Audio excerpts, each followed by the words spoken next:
Hi Kodiak, it's Alana. Today I'm going to teach you how to do a formal place setting to set the table. I'll also show you an easy way to adapt it so that it's perfect for everyday dining. Here we go. Kodiak on the water, Kodiak on the land. Feel it getting stronger every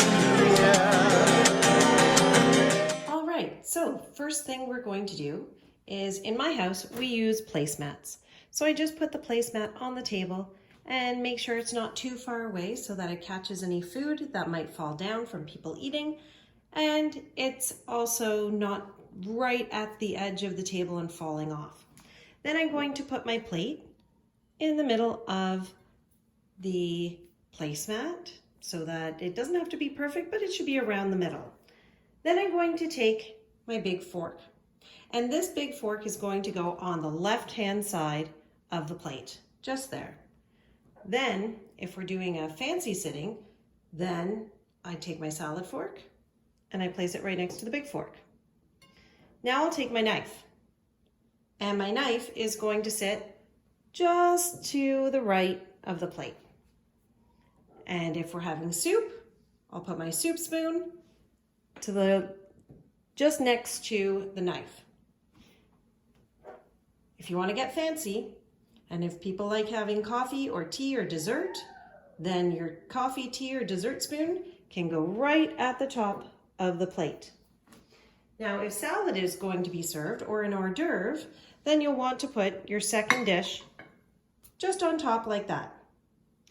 Everyone needs to drink something to stay hydrated and feel refreshed, so we're going to put our cup right over there. And finally, no one is a perfect eater. Everyone needs to use a napkin or a serviette of some sort. And I just finished watching Gemma's tutorial on how to make these beautiful flower napkins. And so I'll put that right there. And now I'm done. There's my formal place setting. All right, now for an informal or everyday kind of meal, it's really simple. I have my plate in the middle of my placemat again. I take my big fork, I place it on the left-hand side of the dish. I take my knife, I put it on the right-hand side of my dish. I'll take my cup, place it on just above the knife. And then I'll just put my napkin right there. Now, I wouldn't have done a fancy napkin for everyday kind of eating, but I've already made it, so it's ready to go. And there you go. The table is now ready for one person to sit and have a meal. Hey Kodiak, I'm Gemma, and today I'm going to teach you how to make paper napkin flowers. So we're going to make a paper napkin flower decoration just like this. So all you need is a napkin, ideally made from paper and bought from the store, but it can be a cloth one, but it might be a little bit trickier. So we're going to start by opening it up into a big square. You'll see that there's a cross in the middle where it was originally folded. So we're going to fold each corner into the center and that cross.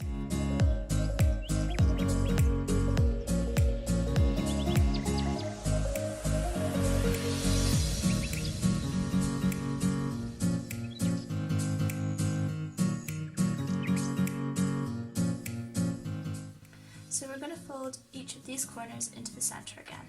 So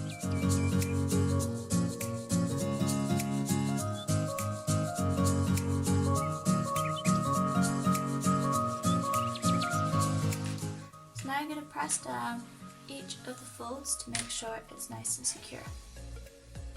So you're going to place your fingers in the center of it and we're going to flip it over. So you should have a square with all the folds underneath. So we're going to fold each corner into the center again.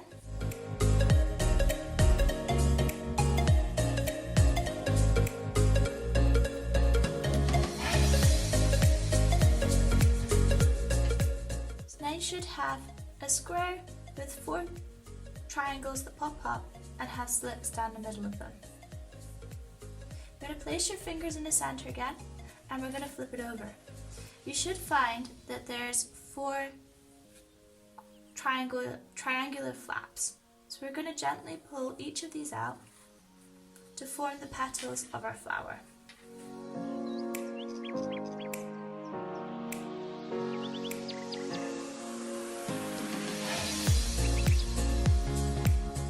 So if your flower is looking a bit flat, you can just pull up the edges of your petals to make it a bit perkier. So now we're going to flip it over again, and you should see 4 more triangles. So you're going to pull each one out gently in between the gap of the petals.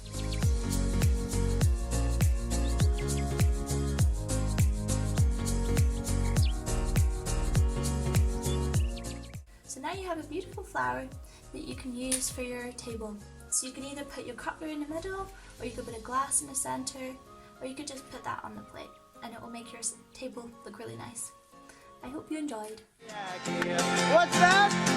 For I'm home away from home.